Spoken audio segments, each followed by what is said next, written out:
सुप्रभात। सर्वोत्तम मार्गदर्शक, यह हमारी आज की आध्यात्मिक चर्चा का विषय। सर्वोत्तम मार्गदर्शक। कल्पना के अनेक उत्तम उपयोग हैं, जिनके द्वारा चित्रकारी, कविता, साहित्य तथा ललित कलाओं की सृष्टि होती है। मनुष्य की दुष्प्रवृत्तियों का बहिष्कार होता है और उनकी सौंदर्य भावना विकसित होती है।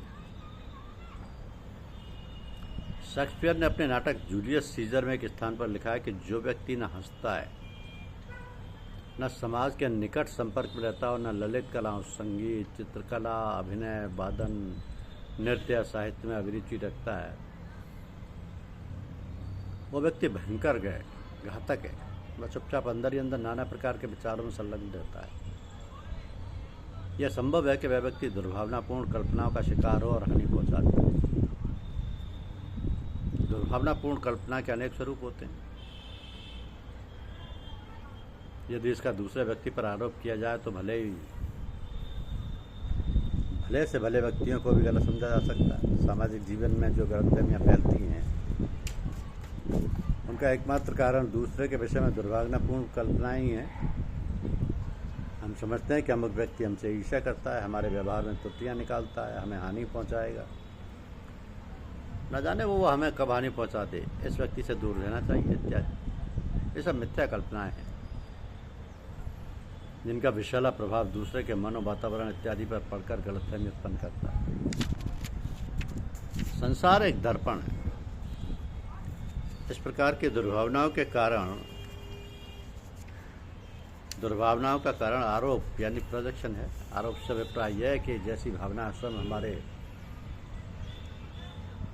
अंतर प्रदेश में होती हैं, जैसा हम स्वयं अपने बारे में सोचते, विचारते, कल्पना करते हैं, उन्हीं को दूसरे में प्रतिबिंबित देखते हैं।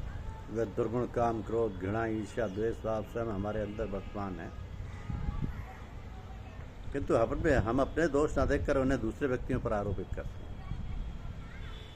अमुक आदमी खोटा है, हमसे शत्रु भाव रखता है। जब ये विचार आपके मन में आते हैं तब स्मरण रखिए, आप अपनी इच्छाएं, गुप्त मनोभाव, कल्पनाएं दूसरे पर लादने की चेष्टा कर रहे हैं। सावन के अंधे को हरा ही हरा दिखता है। इस कहावत में गहरा तथ्य है। हम स्वयं जैसे हैं वैसे हमारे विचार या दृष्टिकोण, जैसी हमारी अंतर्वृत्ति है, हमारा जगत ही वैसा ही है।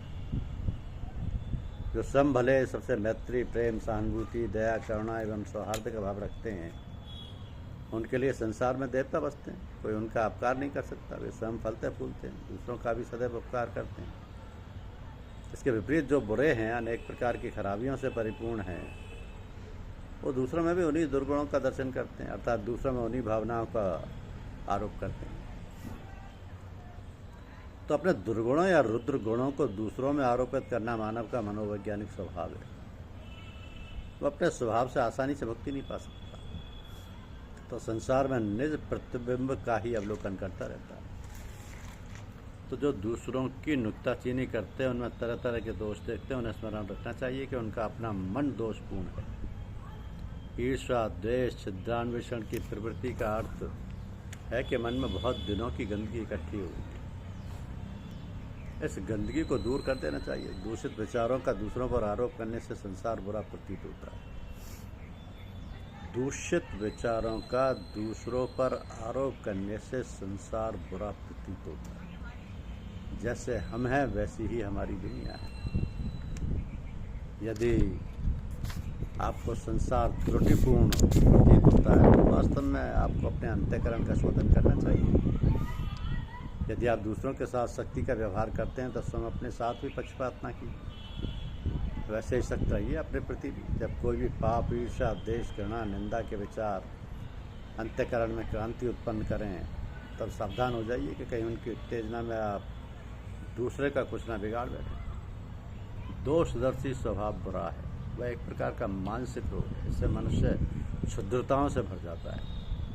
जो व्यक्ति यह शिकायत किया करते हैं कि दुनिया में काम नहीं है, उद्योग धंधा प्राप्त नहीं हो रहा, बेकारी है, तो समझ लीजिए कि अयोग्यता उस व्यक्ति पर छाई हुई। क्रोधी जहाँ कहीं जाएगा दूसरों पर अपना क्रोध ही थोपेगा और उसे सभी उद्विग्न प्रतीत होंगे, तो वो सबसे लड़ने को प्रस्तुत रहेगा, बात बात पर उत्तेजित हो उठेगा, सबके लिए सरदर्द बन जाएगा। घृणा करने वाले स्वभाव को अच्छी से अच्छी वस्तु में भी घृणा के योग्य कोई पदार्थ प्राप्त हो ही जाएगा। वो ऐसी वस्तुओं, मनुष्यों, पशुओं से भी घृणा करेगा जिनसे घृणा करने के लिए कोई भी उचित कारण नहीं। अन्यायी उत्तेजक स्वभाव वाले व्यक्ति को सभी बेईमानी प्रतीत होगी। वह सबको बेईमान, खुदगर्ज और धोखेबाज ही समझता जाएगा। उसकी इच्छाएं और मानसिक कल्पनाएं ही मूर्त होकर उसके समीप आएंगी और दूसरों पर अपनी मनोकामनाओं को थोपता चलेगा, जिसे दुनिया केवल स्वार्थी, कपटी, गंदी, दुख में, कलुषित, असभ्य दिखाई देती है। समझ लीजिए कि दुर्गुण उस व्यक्ति के अंतःकरण में बुरी तरीके से चुपके हुए संस्कार बनकर मस्तिष्क के गुप्त रंध्रों में प्रविष्ट हो चुके हैं। तो अपने दृष्टिकोण में सुधार करें। सृष्टि त्रिगुणमयी है। इसमें से जो व्यक्ति जैसे अच्छे बुरे तत्व खींचना चाहता है, अपने संस्कारों तथा प्रवृत्तियों के अनुसार खींचता रहता है।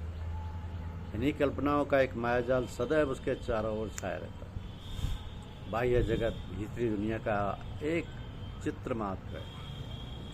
चित्र मात्र। मनुष्य के मन में जैसी भावनाएं रहती हैं, बाह्य जगत की परिस्थितियां तदनुकूल निर्मित होती चलती हैं। अंतर को शुद्ध आनंद एवं उत्साह से भरती है। बाह्य जगत आनंद में सुख, उल्लास, प्रेम और सौहार्द से भरा प्रतीत होने लगेगा। जैसे हम स्वयं हैं, हमारी दुनिया भी वैसी ही कटु या मृदु है। यदि हमें अपने अंतर तथा बाह्य वातावरण में शांति स्थापित करनी है, अपने जीवन को संतोष, शांति, उल्लास आदि दैवी संपदाओं से भर देना है, तो हमें सद्गुणों के बीज स्वयं अपने अंतःकरण में बोने चाहिए। दुखित विचारधारा का उन्मूलन कर देना चाहिए। दुर्भावनाओं के संकीर्ण दायरे से निकलकर समानता, एकता और प्रेम के विस्तृत दायरे में निवास करना चाहिए। युद्धों का मूल कारण दूसरों के हितों की परवाह न कर अपना स्वार्थ साधन करना है। तो ये नीति जहाँ भी कार्य कर रही है, वहीं कलह उत्पन्न हो रही है। संकीर्ण दायरे में सोचने वाले विचारक अपने देश या जाति के लाभ के लिए दूसरे देश या जाति के अधिकारों की अवहेलना करने लगते हैं, तो उनकी प्रतिक्रिया बड़ी दुखदायी और अशांतिकारक होती है।